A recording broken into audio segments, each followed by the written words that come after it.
बच्चों, ये ओवरहेड का सेकेंड क्लास है। ओवरहेड के फर्स्ट क्लास में हम लोग देख चुके हुए थे ओवरहेड का डेफिनेशन, ओवरहेड का क्लासिफिकेशन एंड एलोकेशन एंड एपोर्शनमेंट देख चुके हुए थे। एलोकेशन एंड एपोर्शनमेंट का सिर्फ डेफिनेशन देखे थे। इस क्लास में हम लोग एलोकेशन एंड एपोर्शनमेंट को हम लोग समझेंगे और एक दो क्वेश्चन हम लोग बना के और घर पे उसके बाद आप लोग ये आगे का क्वेश्चन बनाएंगे। अगर कोई दिक्कत होगी तो आप मुझे व्हाट्सएप से आप अपना क्वेरी मुझे पूछ सकते हैं। चलिए तो मैं स्टार्ट करता हूँ। आज मुझे समझाना है आपको एलोकेशन एंड एपोर्शनमेंट। एपोर्शनमेंट इसको हम लोग अच्छे से समझते हैं। Of overhead, of overhead. Friend, हम लोग कॉस्ट शीट देखे थे, कॉस्ट शीट देखे थे जिसमें क्या था, मटेरियल था, ये रॉ मटेरियल हुआ करता था, मटेरियल, वेजेज, डायरेक्ट एक्सपेंस, जब इस तीनों को जोड़ देते थे तो ये हो जाता था प्राइम कॉस्ट। इसमें जब हम लोग फैक्ट्री ओवरहेड ऐड करते थे तो ये मेरा बन जाता था फैक्ट्री कॉस्ट, कॉस्ट, ये फैक्ट्री कॉस्ट हो जाता था। इसमें ऐड करते थे ऑफिस एंड एडमिनिस्ट्रेटिव ओवरहेड, तो ये बन जाता था कॉस्ट ऑफ प्रोडक्शन। और जब इसमें ऐड करते थे सेलिंग एंड डिस्ट्रीब्यूशन ओवरहेड तो ये कॉस्ट ऑफ सेल बन जाता था, कॉस्ट ऑफ सेल बनता था। और जब इसमें ऐड करते थे हम लोग प्रॉफिट, प्रॉफिट तो ये सेल होता था, इसको हम लोग सेल बोलते थे, ये सेल होता था। फ्रेंड्स, हम लोग देखे थे कि ये कॉस्ट मेरा प्राइम कॉस्ट है जो कि डायरेक्ट प्रोडक्ट में एट्रीब्यूटेबल होता है। हम इस कॉस्ट को देख सकते हैं कि मेरा जो हम प्रोडक्ट बना रहे हैं उस प्रोडक्ट में कितना रॉ मटेरियल लगा है, वो इजीली आइडेंटिफिएबल है, वो एकदम हम ट्रांसपेरेंट है, हम इजीली देख सकते हैं। कोई प्रोडक्ट को बनाने में कितना वेजेज लगा है, एक प्रोडक्ट को बनाने में कितना वेजेज लगा है, वो वेजेज भी इजीली आइडेंटिफिएबल है, डायरेक्ट एक्सपेंस भी इजीली आइडेंटिफिएबल है, क्योंकि ये डायरेक्टली प्रोडक्ट पे लगता है। कोई प्रोडक्ट को बनाने में ये डायरेक्टली इनकर्ड होता है, इसे फाइंड कर पाना बहुत ही आसान होता है। और चूंकि ये किसी भी प्रोडक्ट का सबसे बेसिक एक्सपेंस है, सबसे बेसिक कॉस्ट है, इसीलिए इसको प्राइम कॉस्ट बोला जाता है। उसके बाद हम लोग क्या करते हैं, फैक्ट्री में उस प्रोडक्ट को फैक्ट्री में उसको कन्वर्ट करते हैं फिनिश्ड गुड्स बनाने के लिए। फैक्ट्री में मशीनरी होती है, लेबर्स होते हैं, तो वहां पे हम लोग प्रोडक्ट को फिनिश्ड गुड्स बनाने के लिए फैक्ट्री में उसे कन्वर्ट करते हैं। फैक्ट्री में प्रोसेस चलता है, जिस प्रोसेस के थ्रू वो प्रोडक्ट फिनिश्ड प्रोडक्ट बन जाता है, फिनिश्ड गुड्स बन जाता है। फिर उसे सेल करते हैं और सेल करने के बाद मुझे उस प्रोडक्ट से पैसा आता है। यानी अगर हम एक चैन देखें तो क्या होता होगा, कोई कंपनी जैसे मान लीजिए कि ABC लिमिटेड है, ABC लिमिटेड अगर ये पेन बनाती है, पेन बनाती है, तो क्या करता होगा, सबसे पहले ये पेन के लिए रॉ मटेरियल लाता होगा, रॉ मटेरियल लाता होगा, फिर वेजेज यानी लेबर को पैसा देता होगा, फिर डायरेक्ट एक्सपेंस पे पैसा खर्च करता होगा, फिर वो फैक्ट्री में उसका प्रोसेस चलता होगा, फैक्ट्री में प्रोसेस चलता होगा, फिर उसका अकाउंटिंग वगैरह सब मैनेजमेंट सब होने के लिए उस ऑफिस में अल्टीमेटली इसी प्रोडक्ट को बनाने के लिए कैसे क्या बेचा जाए, कैसे इसका सेल किया जाए, उसके लिए ऑफिस में लोग होंगे। अकाउंटिंग करने के लिए, मैनेजमेंट करने के लिए, फिर उस प्रोडक्ट को सेल करने के लिए मार्केटिंग में कुछ बंदे होंगे, कैसे सेल किया जाए, तो उसका मार्केटिंग डिपार्टमेंट, ये मार्केटिंग होगा, कैसे सेल किया जाए, फिर उस प्रोडक्ट का डिस्ट्रीब्यूशन कैसे किया जाए, कहां कहां उस प्रोडक्ट को बेचा जाए, यहां पर भी कुछ खर्च होता होगा। यानी सारे खर्च को अगर हम मिलाएंगे, जब मिला देते होंगे, तब मुझे ये पता चलता है कि भाई ये प्रोडक्ट को, ये पेन बनाने में टोटल कितना खर्च लगा। और टोटल जितना पेन हम बनाए हैं, उस पेन, नंबर ऑफ पेन से उस टोटल खर्च को हम डिवाइड कर देते हैं, तो मुझे पता चलता है कि एक पेन को बनाने में कितना रुपया लगा, ताकि उस प्रोडक्ट को हम कितने में सेल करें कि जो पैसा हम लगाए हैं वो पैसा मुझे रिकवर हो जाए। सपोज डेट कि डिसाइड किया गया कि इस पेन को 10 रुपए में बेचा जाए। इट मीन्स कि 8 रुपए में ये प्रोडक्ट बन गया था, ये पेन 8 रुपए में बन गया था। मैनेजमेंट ने डिसाइड की कि इस प्रोडक्ट को 10 रुपए में बेचा जाए, यानी 2 रुपया इस प्रोडक्ट पे प्रॉफिट हुआ। एक प्रोडक्ट को बनाने में 2 रुपया प्रॉफिट हुआ। बात समझिएगा, यहां पे एकदम कंसंट्रेशन के साथ बात समझिएगा। तो ये जो कंपनी को जो 8 रुपया लगा, इस 8 रुपया का रिकवरी तब तक नहीं हो पाएगा जब तक वो प्रोडक्ट को मार्केट में सेल करे। जब तक वो मार्केट में इस प्रोडक्ट को सेल नहीं करेगा, ये 8 रुपया जो पैसा वो लगाया है उस पैसा का रिकवरी नहीं हो पाएगा। और इस 8 रुपया में, यानी पर पेन, पर यूनिट पेन में ये सारा खर्च इन्वॉल्व है।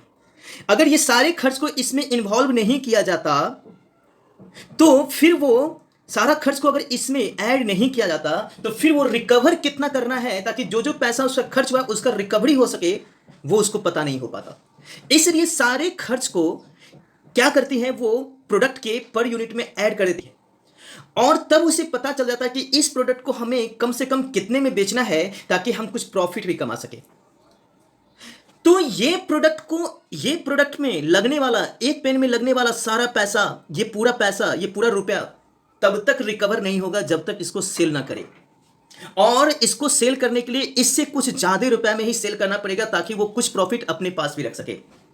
तो अब आप समझिए, यहां पे जितने सारे खर्च हुए हैं, ये सारे खर्च एक एक करके सारे खर्च प्रोडक्ट के कॉस्ट में ऐड किया जाएगा, तब जाके उसका सेलिंग प्राइस पता चलता है कि उस प्रोडक्ट को कितने में बेचे। और उस प्रोडक्ट को बेचने के बाद ये सारा खर्च जो किया है कंपनी ने, ये सारा खर्च जो कंपनी ने किया है, उस खर्च का रिकवरी हो पाता है। अब रिकवरी करने के लिए इसको कैसे, अब ये रिकवरी हो गया, 8 रुपए रिकवरी हो गया, जैसे ही सेल किया 10 रुपए में 8 रुपए रिकवरी हो गया। अब फिर नेक्स्ट अपना ये मैन्युफैक्चरिंग एक्टिविटी स्टार्ट कर देता है, वो फिर पेन बनाने में इन्वॉल्व हो जाता है, और ये साइकिलिंग चलते रहता है। वो पेन बना रहा है, सारा खर्च उस पर लगाया जा रहा है, ऐड करते जा रहा है, फिर वो सेलिंग प्राइस निकालते जा रहा है और उसे मार्केट में बेचता है, ताकि सारा जो पैसा वो लगाया वो पैसा रिकवर हो सके। मेरी बात को अब समझना है। यहां पे इस पेन में ये 8 रुपए में कितना रुपए का रॉ मटेरियल लगा होगा, कितना रुपए का वेजेज लगा होगा, कितना रुपए का एक्सपेंस, डायरेक्ट एक्सपेंस लगा होगा, ये बहुत ही इजीली हम लोग फाइंड कर सकते हैं। क्योंकि मुझे पता है कि एक पेन को बनाने में कितना मटेरियल, रॉ मटेरियल लगेगा और कितने वैल्यू का रॉ मटेरियल लगेगा, ये मुझे पता है।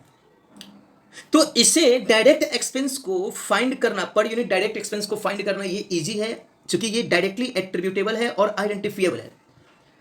लेकिन जब हम फैक्ट्री में आते हैं, अगर हम किसी कंपनी के पूरे सीन को सही से समझे, तो देखिए क्या होता होगा। अगर मान लीजिए कि कोई एबीसी लिमिटेड है, एबीसी लिमिटेड, इसी कंपनी को देखते हैं, एबीसी लिमिटेड को देखते हैं। इसका सपोज दैट हम ये पटना का एग्जांपल लेते हैं। इस कंपनी का जो फैक्ट्री होगा, जहां पे ये कंपनी पेन बनाती है, ये कंपनी सपोज दैट पेन बनाती है, ये पेन बनाने का जो फैक्ट्री होगा कहीं साइड में होगा। सपोज दैट ये पेन बनाने का जो फैक्ट्री है इस कंपनी का, वो फैक्ट्री है हाजीपुर इंडस्ट्रियल एरिया में। वो इंडस्ट्रियल एरिया है, सारा इंडस्ट्रीज वहीं है, पेन बनाने की फैक्ट्री वहां पे। और इसका जो ऑफिस है वो पटना में है, जहां पे इस फैक्ट्री का सारा परचेजिंग, कितना, कौन सा रॉ मटेरियल परचेज करना है, कितना करना है, इस प्रोडक्ट को कैसे सेल करना है, इस कंपनी से रिगार्डिंग जितने सारे पॉलिसी होंगे, वो पॉलिसी बनाने वाले सभी लोग, बड़े बड़े कंपनी के ऑफिसर, कंपनी के अकाउंटिंग डिपार्टमेंट, कंपनी के सारे हेड, क्लर्क वगैरह सब यहां पे बैठते होंगे। देखिए फैक्ट्री यहां पे है और ऑफिस यहां पे है। फिर इसका कहीं ना कहीं ये सेलिंग डिपार्टमेंट होगा, सेलिंग होगा डिपार्टमेंट, और सेलिंग डिपार्टमेंट है ये।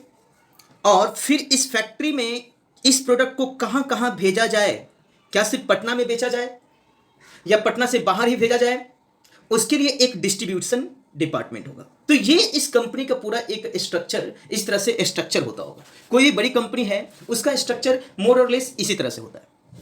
अब देखिए ये पेन का मैन्युफैक्चरिंग कहाँ होता है, फैक्ट्री में। फैक्ट्री में रॉ मटेरियल जो हम लोग देखे, वेजेस देखे, डायरेक्ट एक्सपेंस देखे, सब आता है और उसका प्रोसेस यहाँ पे चलता है, फैक्ट्री में उसका प्रोसेस चलता है। और ये सारा चीज का रिकॉर्डिंग वगैरह सब कितना क्या हुआ कैसे, इसके लिए इस प्रोडक्ट के रिगार्डिंग जितने सारे पॉलिसी मेकिंग होगा, कितना सारा प्रोडक्ट लगा, कितना सारा रुपया खर्च हुआ, कितना रॉ मटेरियल, यानी सारा चीज ऑफिस में होता होगा।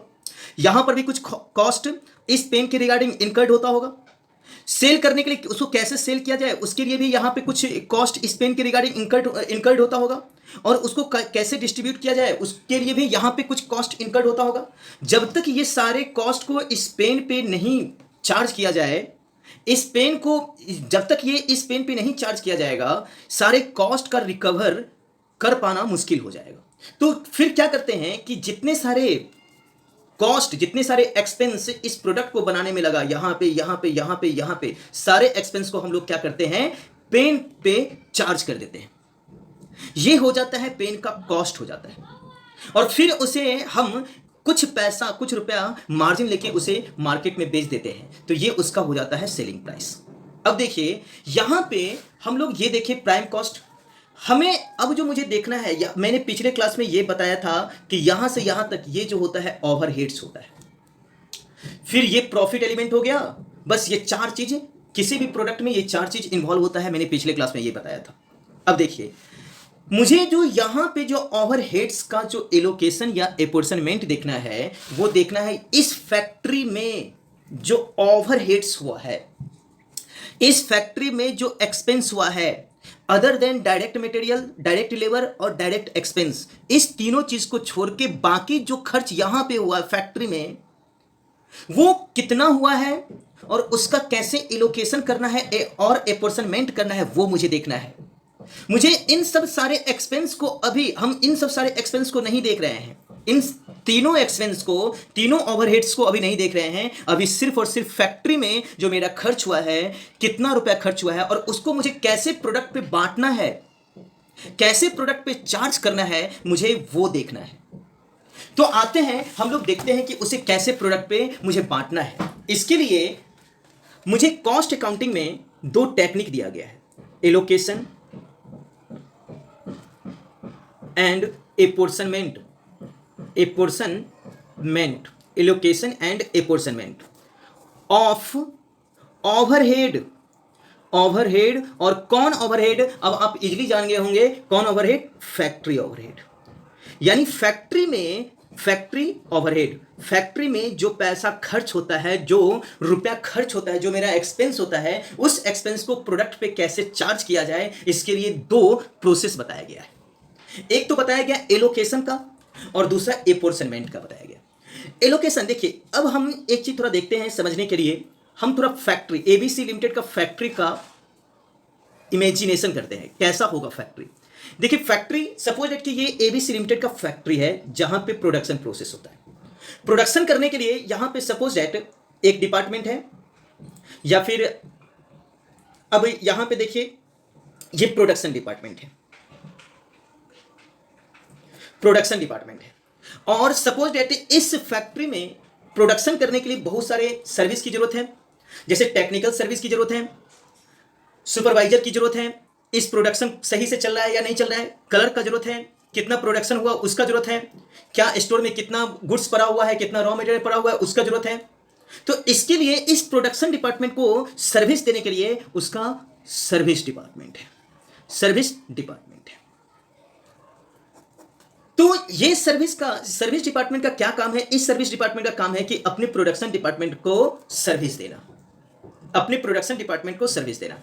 तो यहां पे प्रोडक्शन में जितने सारे खर्च होंगे प्लस सर्विस में जितने सारे खर्च होंगे, सर्विस डिपार्टमेंट में जितने सारे खर्च होंगे, सभी दोनों खर्च क्या होगा, प्रोडक्ट पे चार्ज होगा। दोनों खर्च को प्रोडक्ट पे चार्ज होगा, तब हम पूरे फैक्ट्री का ओवरहेड पता कर सकते हैं। तो इसके लिए चार्ज करने के लिए मुझे दो प्रोसेस ये दो टेक्निक बताया गया, एलोकेशन का और एपोर्शनमेंट का। हम एलोकेशन कब करते हैं और एपोर्शनमेंट कब करते हैं उसको समझते हैं। एलोकेशन का मतलब होता है जब कोई प्रोडक्ट, मैंने पिछले क्लास के में एक एग्जांपल दिया था कि मान लीजिए कि आप 3 फ्रेंड किसी रेस्टोरेंट में जाते हैं। सपोज दैट आप 3 फ्रेंड किसी रेस्टोरेंट में जाते हैं और तीनों आदमी कहीं खाना खाने के लिए बैठते हैं, अलग अलग सेपरेट सेपरेट बैठते हैं, सेपरेट सेपरेट थाली आती है। आप कितना खाना खाएं, आपका फ्रेंड कितना खाना खाया, आपका सेकंड फ्रेंड कितना खाना खाया, इसे आप इजीली पता कर सकते हैं। आप इसे पता कर पाना आपके लिए आसान होता है। यानी चूंकि यहां पे पता करना क्यों आसान होता है, क्योंकि उस पर्टिकुलर फ्रेंड के ऊपर कितना खर्च हुआ ये एकदम इजीली आइडेंटिफिएबल है। उस पर्टिकुलर फ्रेंड के ऊपर कितना खर्च हुआ ये इजीली आइडेंटिफिएबल है। आप पता कर लेते हैं कि भाई वो सेपरेटली उसके ऊपर इतना खर्च हुआ, इस फ्रेंड पे इतना खर्च हुआ और मेरे पे इतना खर्च हुआ, आप इजीली पता कर लेते हैं। लेकिन जब कोई एक्सपेंस, यानी देखिए एक मिनट, तो यहां पे जब आप इजीली पर्टिकुलरली किसी पर्टिकुलर फ्रेंड पे या किसी पर्टिकुलर डिपार्टमेंट में पर्टिकुलरली कितना खर्च हुआ, जब इस चीज को आप पता करते हैं और इस चीज को आप बांटते हैं तो ये कहलाता है एलोकेशन ऑफ ओवरहेड्स। लेकिन मैंने एक दूसरा एग्जाम्पल भी लिया था आपको, ये दूसरा एग्जाम्पल भी लिया था ये जैसे कि सपोज कि आप और आपके फ्रेंड एक ही थाली में रेस्टोरेंट में गए और एक ही थाली में खाना मंगवाए और दोनों आदमी एक ही थाली में खाएं, जो आ रहा है दोनों आदमी के लिए आ रहा है और उसी थाली में वो रखते जा रहा है। अब आपसे ये पूछा जाए कि आपने कितना का खाना खाया और आपके फ्रेंड कितना का खाना खाया, ये आइडेंटिफाई करना बहुत डिफिकल्ट हो जाएगा। यानी यहां पे जो खर्च हुआ आपके खाने पे वो कॉमन खर्च हुआ। अब इसको बांटने के लिए कि आपके ऊपर कितना खर्च हुआ, आपके फ्रेंड के ऊपर कितना खर्च हुआ, इसको जब बांटते हैं इसे टेक्निकली हम लोग एपोर्शनमेंट कहते हैं। यानी जब कोई फैक्ट्री में जब कोई एक्सपेंस कॉमन होता है तो इस एक्सपेंस को जब बांटते हैं तो इसे हम एपोर्शनमेंट कहते हैं। और जब कोई एक्सपेंस पर्टिकुलरली उस डिपार्टमेंट से रिलेटेड होता है और वो इजीली ये फाइंडेबल है, इजीली आप फाइंड कर सकते हैं कि ये इस पर्टिकुलर डिपार्टमेंट से रिलेटेड है, तो इस एक्सपेंस को, इस ओवरहेड्स को हम लोग एलोकेशन, जब उस एक्सपेंस को उस डिपार्टमेंट में पर्टिकुलर डिपार्टमेंट में बांटते हैं तो इसे एलोकेशन बोलते हैं। अब देखिए यहां पे एलोकेशन तो बहुत ही सिंपल है भाई, जो पर्टिकुलरली किसी डिपार्टमेंट में जो पर्टिकुलर खर्च हुआ उसे उस डिपार्टमेंट में बांट देना है, ये तो बहुत सिंपल है। यहां पे प्रॉब्लम क्रिएट होगा जब कोई कॉमन एक्सपेंस है उससे मुझे डिपार्टमेंट में बांटना है। और डिपार्टमेंट में क्यों बांटना होता है, क्योंकि मुझे पता करना होता है भाई इस डिपार्टमेंट से कितना खर्च हुआ, उस डिपार्टमेंट से कितना खर्च हुआ, ताकि हमें प्रोडक्ट पे उसे चार्ज करना होता है। इसलिए मुझे उस डिपार्टमेंट का खर्च पता करना होता है, बांटना होता है हर डिपार्टमेंट में। तो जब कोई कॉमन एक्सपेंस को आप डिपार्टमेंट वाइज बांटते हैं, कॉमन एक्सपेंस को, तो आपके लिए आपको किसी न किसी बेसिस का जरूरत होगा, आपको किसी न किसी बेसिस का जरूरत हो। यहां पे आप और आपके फ्रेंड जो खाना खाए थे वो जो आप बांटेंगे तो वहां पे जो कॉस्ट जो बांटेंगे उसके लिए किसी न किसी बेसिस का जरूरत होगा, तभी आप बांट पाएंगे, अदरवाइज आप कॉस्ट को नहीं बांट पाएंगे। तो ये जो बेसिस है, इस बेसिस के बेस पे हम लोग क्या करते हैं, एपोर्शनमेंट, ओवरहेड्स का एपोर्शनमेंट करते हैं। अब ये बेसिस क्या है, ये बेसिस आप सिंपल, बहुत ही सिंपल है, आप अपने कॉमन सेंस से ये बेसिस पता कर सकते हैं। सपोज दैट कि मान लीजिए कोई फैक्ट्री है और इस फैक्ट्री में 2 डिपार्टमेंट, सपोज कर रहे हैं कि 2 डिपार्टमेंट है, प्रोडक्शन डिपार्टमेंट 2 है, ए और बी, और इसका सर्विस डिपार्टमेंट भी 2 है, सी और डी। इसका जो अपना पर्टिकुलर खर्च होगा, देखिए यहां पे हम लोग ओवरहेड्स पर रहे हैं तो यहां पे डायरेक्ट मटेरियल, डायरेक्ट लेबर और डायरेक्ट एक्सपेंस की बात नहीं करेंगे, हम लोग यहां पे बात करते हैं इनडायरेक्ट मटेरियल, इनडायरेक्ट लेबर और इनडायरेक्ट ये एक्सपेंस की बात करते हैं। सपोज दैट इसका जो अपना पर्टिकुलर जो खर्च हुआ है वो पर्टिकुलर खर्च कोई इनडायरेक्ट मटेरियल डिपार्टमेंट ए में कुछ कितना लगा, डिपार्टमेंट बी में कितना लगा, डिपार्टमेंट सी में कितना लगा और डिपार्टमेंट डी, ये दोनों सर्विस डिपार्टमेंट है।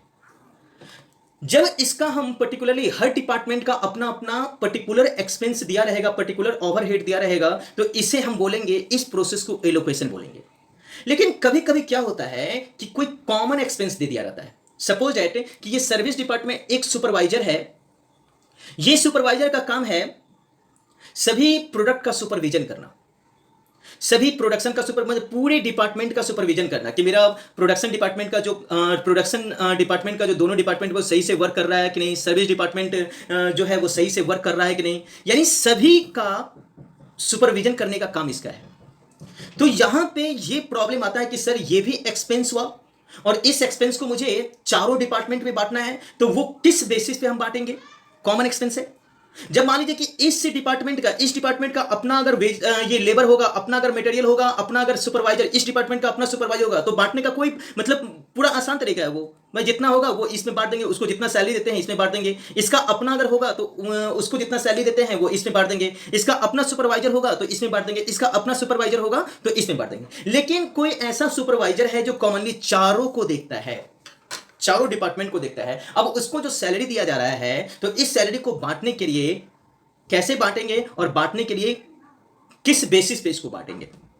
इसी तरह से मान लीजिए कि देखिए, जब अगर मान लीजिए कि इस डिपार्टमेंट का अगर हम इलेक्ट्रिसिटी की बात करते हैं, इस डिपार्टमेंट का इलेक्ट्रिसिटी है, चारों डिपार्टमेंट में अलग अलग मीटर लगा हुआ है। इसमें कितना इलेक्ट्रिसिटी आया, इसमें कितना इलेक्ट्रिसिटी आया, इसमें कितना इलेक्ट्रिसिटी आया, इसमें कितना इलेक्ट्रिसिटी बिल आया, हम उसके बेसिस पे अगर चारों अलग अलग मीटर दिया हुआ है तो वो इलेक्ट्रिसिटी बिल को बांटना आसान हो जाएगा। इसका बिल इसमें बांट देंगे, इसका बिल इसमें बांट देंगे, इसका बिल जो आएगा इसमें रख देंगे, इसका बिल इसमें रख देंगे। लेकिन अगर मान लीजिए कि कॉमनली चारों डिपार्टमेंट का कोई इलेक्ट्रिसिटी बिल आया, एक कॉमन पूरे फैक्ट्री का इलेक्ट्रिसिटी बिल आ गया। अब ये पूरे फैक्ट्री के इलेक्ट्रिसिटी बिल को हम कैसे बांटें? तो इसके लिए कुछ ना कुछ एक बेसिस दिया होगा। उसी तरह से मान लीजिए कि अगर हम रेंट की बात करें, पूरे फैक्ट्री की रेंट मुझे देना है। अगर मान लीजिए कि ये चार डिपार्टमेंट है, अलग अलग डिपार्टमेंट है, इस फैक्ट्री में चार अलग अलग डिपार्टमेंट है, ए बी सी और डी, ये चार अलग अलग डिपार्टमेंट है। चारों डिपार्टमेंट का अलग अलग रेंट अगर दिया हुआ है कि इस डिपार्टमेंट का ये रेंट है, इस डिपार्टमेंट का ये रेंट है, इस डिपार्टमेंट का ये रेंट है, इस डिपार्टमेंट का ये रेंट है, तब तो कोई दिक्कत नहीं, इसको हम सीधे एलोकेशन कर देंगे, एलोकेट कर देंगे। भाई ये डिपार्टमेंट का रेंट इसमें डाल दो, इस डिपार्टमेंट का रेंट इसमें डाल दो, इस डिपार्टमेंट का रेंट इसमें डाल दो, इस डिपार्टमेंट का रेंट इसमें डालो। लेकिन मान लीजिए अगर आपके क्वेश्चन में ये दिया हुआ है कि पूरे फैक्ट्री का रेंट दिया हुआ है और पूरे फैक्ट्री का रेंट दिया हुआ है, इसमें यह नहीं दिया हुआ कि इस डिपार्टमेंट का कितना है, इस डिपार्टमेंट का कितना है, तो वहां पे फिर मुझे बेसिस की जरूरत पड़ेगी। तो जब कोई कॉमन एक्सपेंस होगा तो उस कॉमन एक्सपेंस को जब हम लोग बांटते हैं, डिपार्टमेंट वाइज बांटते हैं, तो उसको हम लोग बोलते हैं एपोर्शनमेंट करना।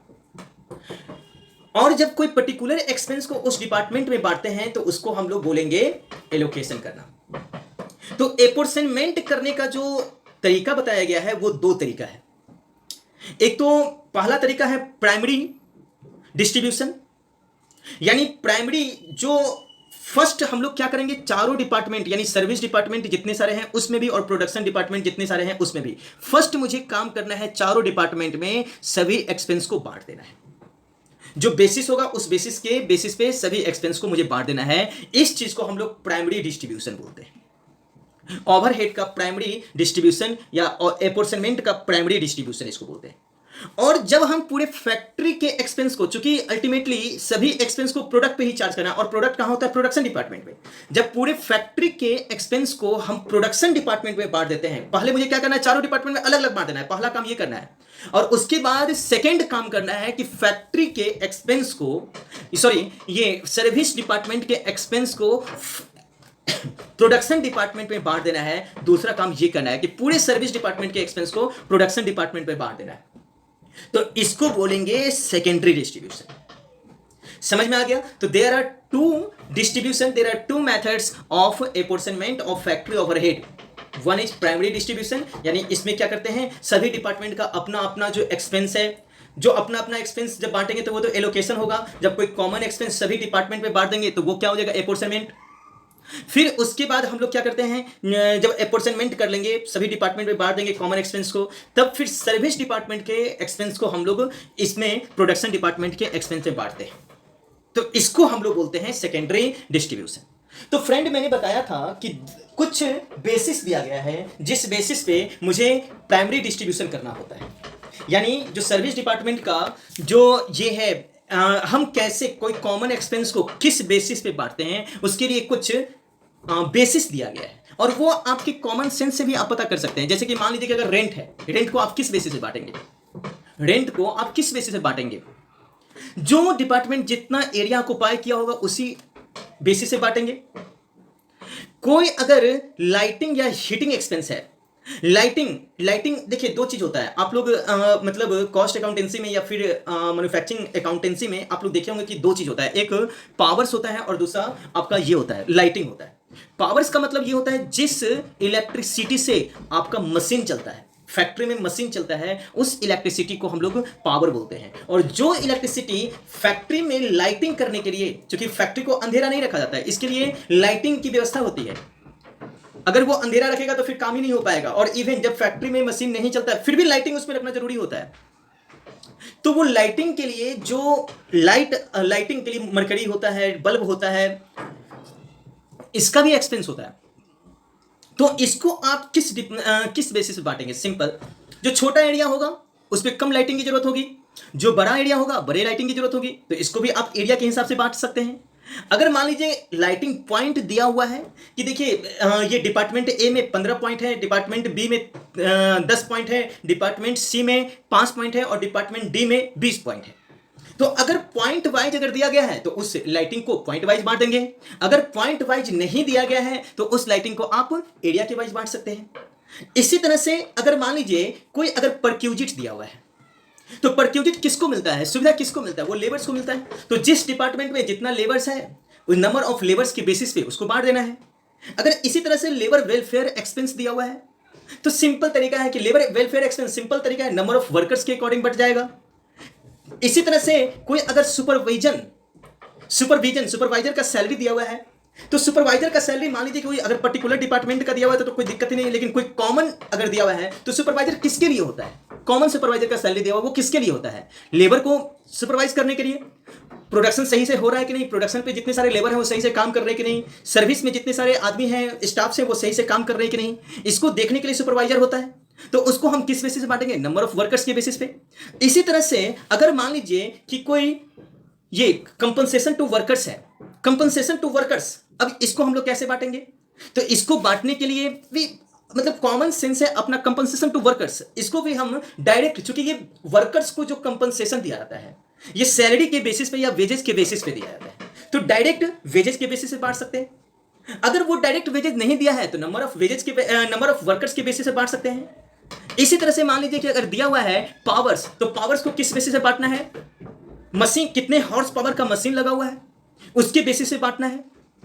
तो इस तरह से आप उस सारे एक्सपेंस, कॉमन एक्सपेंस को आप अगर सही से ऑब्जर्व करेंगे तो आपको ऑटोमेटिकली पता चल जाएगा कि आपको किस बेसिस पे बांटना चाहिए।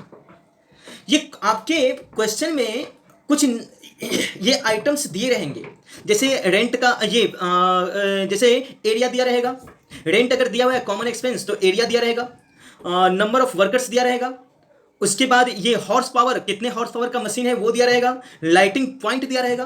तो आप अपने कॉमन एक्सपेंस को सारे वो क्राइटेरिया जो दिया गया उस क्राइटेरिया के अकॉर्डिंग उसको बांट देना है। तो यही जो टेक्निक जो करना है मुझे, इस टेक्निक को हम लोग क्या बोलते हैं? Primary distribution.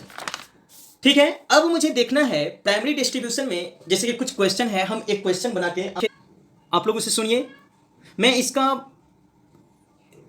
ये एग्जाम्पल आपके स्क्रीन पे शो करवाते हैं, पहले देख लीजिए और ऐसे ही हम पढ़ते हैं। इस एग्जाम्पल को ऐसे ही पढ़ते हैं। एक company is managing 4 operating department, यानी कंपनी में 4 डिपार्टमेंट्स हैं। A, B and C are production departments and D is service department. 3 department उसका प्रोडक्शन है, जहां पे प्रोडक्शन एक्टिविटी होता है, और 1 डिपार्टमेंट सर्विस है, जो सर्विस उस प्रोडक्शन डिपार्टमेंट को सर्विस प्रोवाइड करती है। Other particulars are as under. Particulars दिया हुआ है, रेंट, ये कॉमन एक्सपेंस दिया हुआ है, पूरे चारों डिपार्टमेंट का रेंट 5000 है, चारों डिपार्टमेंट में 4000 खर्च हुआ है, चारों डिपार्टमेंट में डेप्रिसिएशन, वैसे डेप्रिसिएशन तो प्रोडक्शन डिपार्टमेंट में होता है, फिर भी हम लोग चलते हैं, मान लीजिए कि कोई सर्विस डिपार्टमेंट में कुछ उस तरह का डेप्रिसिएबल एसेट्स होगा, तो ये दिमाग में नहीं रखना है कि अरे सर ये डेप्रिसिएशन दिया हुआ है तो ये तो सिर्फ मशीनरी वगैरह पे लगता है, ऐसा नहीं सोचना है। ये कॉमन एक्सपेंस है, अगर यहाँ पे दे रखा है तो इसका मतलब क्या, ये सर्विस डिपार्टमेंट में भी इसका कुछ ना कुछ पोर्शन खर्च हुआ होगा, तो डेप्रिसिएशन इतना है। फिर उसके बाद लाइट्स है 600, power 4500, supervision 7500, employers liability for insurance 750, fire insurance stock पे है 2500। The following information is available in respect of 4 department. ये चारों department A B C D चारों डिपार्टमेंट के रिगार्डिंग ये इंफॉर्मेशन दिया हुआ है। एरिया है 1500 ए डिपार्टमेंट का, 1100 बी डिपार्टमेंट का, 900 सी और डी का 500। नंबर ऑफ एम्प्लॉयर, ए में 40 काम कर रहा है, बी में 30, सी में 20 और डी में 10। टोटल वेजेस दिया हुआ है 18,000, 12,000, 9,000 और 6,000। देखिए यहाँ पे वेजेस दिया हुआ है, आपको यहाँ पे बांटना है, इन एक्सपेंस को बांटना है। ये आपका बेसिस दिया हुआ है, जिस बेसिस पे आपको ये एक्सपेंस बांटना है। आप ये गलती नहीं कर लीजिएगा कि इस एक्सपेंस पे टोटल वेजेस दिया हुआ है। सर टोटल वेजेस तो हम लोग यहाँ पे प्राइम कॉस्ट में दिखाते हैं सर, उसको दिखाना पड़ेगा। या फिर टोटल वेजेस यहाँ पे ये इनडायरेक्ट वेजेस है क्या? नहीं, ऐसा कुछ नहीं सोचना है आपको।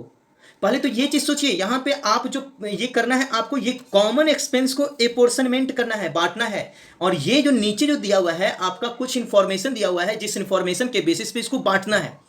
तो आपका खर्च जो हुआ, ये खर्च ये है, इस खर्च को बांटना है। ये आपका सिर्फ बेसिस दिया हुआ है। तो वैल्यू ऑफ प्लांट दिया हुआ है 8,000, 6,000, 4,000, 2,000। वैल्यू ऑफ स्टॉक दिया हुआ 3,000, 1,800, 1,200। और यहाँ पे कुछ नहीं है, स्टॉक सर्विस डिपार्टमेंट पे स्टॉक नहीं होता है। स्टॉक तो आपका प्रोडक्शन डिपार्टमेंट का होता है, रॉ मटेरियल का स्टॉक के बारे में बोल रहा होगा ये। Selecting the most appropriate basis A portion various item of cost among various department.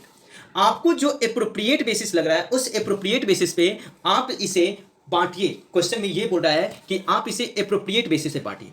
इसके लिए मुझे क्या करना पड़ेगा? एक स्टेटमेंट बनाना पड़ेगा, और इसको हम लिखेंगे स्टेटमेंट शोइंग प्राइमरी डिस्ट्रीब्यूशन। देखिए सबसे पहले मुझे प्राइमरी डिस्ट्रीब्यूशन करना होगा, यानी हर डिपार्टमेंट का जो कॉमन एक्सपेंस है वो हर डिपार्टमेंट में सबसे पहले मुझे बांटना होगा। Primary distribution of overhead. पहले प्राइमरी डिस्ट्रीब्यूशन करना होगा। प्राइमरी डिस्ट्रीब्यूशन के बाद फिर हम लोग सर्विस डिपार्टमेंट के एक्सपेंस को प्रोडक्शन डिपार्टमेंट के एक्सपेंस में जोड़ेंगे। तो ये मेरा सेकेंडरी डिस्ट्रीब्यूशन होगा। तो सबसे पहले हम सर्विस मतलब ये प्राइमरी डिस्ट्रीब्यूशन कर ले। तो इसके लिए मुझे क्या करना पड़ेगा? सभी डिपार्टमेंट, 3 डिपार्टमेंट है प्रोडक्शन का, तो प्रोडक्शन के लिए 3 डिपार्टमेंट लिख दीजिए, प्रोडक्शन। और सर्विस में DABC। यहां पे आप टोटल लिख सकते हैं, टोटल। यहां पे किस बेसिस पे बांटना है वो बेसिस लिख सकते हैं, और यहां पे आप रेशियो लिख सकते हैं, किस रेशियो में बांटना है। अब ये आइटम या फिर यहां पे पर्टिकुलर लिख सकते हैं। तो सबसे पहले आपका क्या दिया हुआ है? रेंट।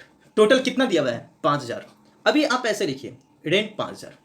फिर आपका रिपेयर्स दिया हुआ है, रिपेयर्स ये दिया हुआ है 4,000। फिर दिया हुआ है डेप्रिसिएशन, ये दिया हुआ है 2,250। फिर दिया हुआ है लाइट दिया हुआ है 600। उसके बाद दिया हुआ है पावर। फिर दिया हुआ है पावर है कितना? 4,500। उसके बाद है सुपरविजन दिया हुआ है 7,500। उसके बाद है एम्प्लॉयर्स लायबिलिटी ये है 750। उसके बाद दिया हुआ है फायर इंश्योरेंस, ये स्टॉक पे दिया हुआ है, ये दिया हुआ है 2,500 दिया हुआ है। अब देखिए रेंट को आप किस बेसिस से बांटेंगे? तो एरिया के बेसिस पे, ये बेसिस यहां पे लिख देना है। रिपेयर्स किसका होगा? रिपेयर्स जो दिया हुआ है आपकी कॉमन सेंस से क्या लग रहा है? किस चीज के रिपेयर्स के बारे में बोल रहा है? ये प्लांट एंड मशीनरी के रिपेयर्स के बारे में। तो इसको आप किस बेसिस से बांटेंगे? वैल्यू ऑफ प्लांट के बेसिस पे, वैल्यू ऑफ प्लांट उसके बेसिस से बांटेंगे। इस तरह से डेप्रिसिएशन दिया हुआ है, ये किसका डेप्रिसिएशन की बात कर रहा होगा? वही वैल्यू ऑफ प्लांट। लाइट का इसमें दिया हुआ है, लाइट का कुछ नहीं दे रखा है, तो एरिया के बेसिस से बांट दीजिए इसको। जब क्वेश्चन साइलेंट रहेगा तो लाइट को एरिया के बेसिस से बांटेंगे, नहीं तो क्वेश्चन में अगर लाइट का पॉइंट अगर दिया रहेगा तो पहले हम पॉइंट के बेसिस से बांटेंगे। अब यहां पे दे रखा है पावर क्या है? प्लांट चलता है, यानी वैल्यू ऑफ प्लांट। सुपरवाइजर किसका सुपरविजन करता है? वर्कर्स का, तो नंबर ऑफ वर्कर्स के बेसिस पे। एम्प्लॉयर्स कंट्रीब्यूशन, ये भी नंबर ऑफ वर्कर्स। किसके लिए एम्प्लॉयर्स कंट्रीब्यूशन करता होगा? नंबर ऑफ वर्कर्स के। और फायर इंश्योरेंस स्टॉक का जब क्लियरली मेंशन किया हुआ है तो स्टॉक, वैल्यू ऑफ स्टॉक पे बांटेंगे, स्टॉक वैल्यू। अब देखिए सारे चीज़ का आपका यहाँ पे दिया हुआ है। तो अगर एरिया को एरिया 1500 है, 1100 है, 900 है और 500 है, तो इसको 15:11:9:5 कर देते हैं। Repairs value of plant 8:6:4:2, 8:6:4:2। Depreciation भी 8:6:4:2। लाइट एरिया वही 15:11:9:5। पावर वैल्यू ऑफ प्लांट यानी 8:6:4:2। सुपरवाइजर नंबर ऑफ वर्कर्स दिया हुआ है 4:3:1, 4:3:2:1। एम्प्लॉयर्स लाइबिलिटी वही नंबर ऑफ वर्कर्स यानी 4:3:2:1। फायर इंश्योरेंस यानी वैल्यू ऑफ स्टॉक यानी 3:30:18:12, 30:18:12। और यहाँ पे सर्विस डिपार्टमेंट में कोई खर्च नहीं हुआ है क्योंकि स्टॉक इसी में होता है। अब इसको सिंपल बांटना है तो यहाँ पे कैलकुलेटर उठाइए और आप इसको बांट लीजिए। कैसे बांटेंगे? ये 5000 है, 5000 यानी सबसे पहले 15 + 11 + 9 + 5, यह आपका 40 हो गया। 40 को मेमोरी प्लस में यानी 5000 × 15 / 40, ये बांट लिए कितना? इसका हुआ 18,875। फिर ये हो गया आपका 5000 / ये इंटू 11, ये हो गया आपका 1375। फिर इसका हम कर देंगे 5000 / ये इंटू 9, तो ये हो गया आपका 1125। फिर इसी तरह से 5000 / ये इंटू 5, ये हो गया 625। इसी तरह से सभी बेसिस के सभी को हम लोग बांट देंगे और बांटने के बाद ये जो मेरा आ जाएगा हम इसे टोटल कर देंगे। इसको हम लोग टोटल कर देंगे, सभी को बांटने के बाद ये हम टोटल कर देंगे। यानी अगर हम देख तो टोटल करने के बाद हम यहाँ पे देखेंगे टोटल, यहाँ पे इसका टोटल हो जाएगा 27,100। इस सारे अमाउंट को अगर हम अपोर्शनमेंट कर देंगे इस रेशियो में तो यहाँ पे आएगा 1600, 1200, 800, मैं कैलकुलेटर से कर रहा हूँ इधर, 400। इसी तरह से आप सभी को बांट लेंगे। उसके बाद आप इसका टोटल अगर करेंगे तो ये हो जाएगा 10,950, ये हो जाएगा 7,990, ये हो जाएगा 5,560 और ये हो जाएगा 2,600। यानी ये आपका टोटल, आप इस तरह से उस एक्सपेंस को आपने अपोर्शनमेंट कर दिया। अब इस चीज़ को हम बोलते हैं प्राइमरी अपोर्शनमेंट, प्राइमरी डिस्ट्रीब्यूशन। यहाँ पे मैंने जितने सारे लिए सारे के सारे कॉमन खर्च हैं, यानी कॉमन खर्च का मतलब क्या, यहाँ पे मैंने अपोर्शनमेंट किया, एलोकेशन नहीं। एलोकेशन अगर कोई रहता तो यहाँ पे लिया रहता, जैसे सपोज डेट कि इनडायरेक्ट मटेरियल इस डिपार्टमेंट का कितना हुआ, इस डिपार्टमेंट का कितना, इस डिपार्टमेंट, वो दिया रहता क्वेश्चन में। इनडायरेक्ट लेबर वो दिया रहता।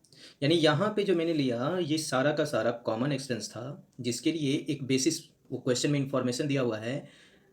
हम उस इंफॉर्मेशन के बेस पे उस कॉमन एक्सपेंस को मैंने बांट दिया और बांटने के बाद यहाँ पे मैंने सारे डिपार्टमेंट का एक्सपेंस टोटल खर्च, टोटल ओवरहेड में निकाल लिया, ओवरहेड निकाला भी।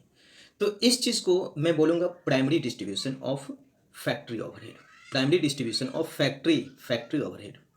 अब सेकेंडरी डिस्ट्रीब्यूशन में क्या करना होता है? सेकेंडरी डिस्ट्रीब्यूशन में ये जो सर्विस डिपार्टमेंट का जो खर्च है, सर्विस डिपार्टमेंट, चूँकि ये सर्विस डिपार्टमेंट का खर्च क्यों हुआ, क्यों इनकट करना पड़ा 625, 400, 225, ये क्यों खर्च करना पड़ा, यानी 26 रुपये क्यों खर्च हुआ इसी प्रोडक्शन डिपार्टमेंट को सर्विस देने के लिए।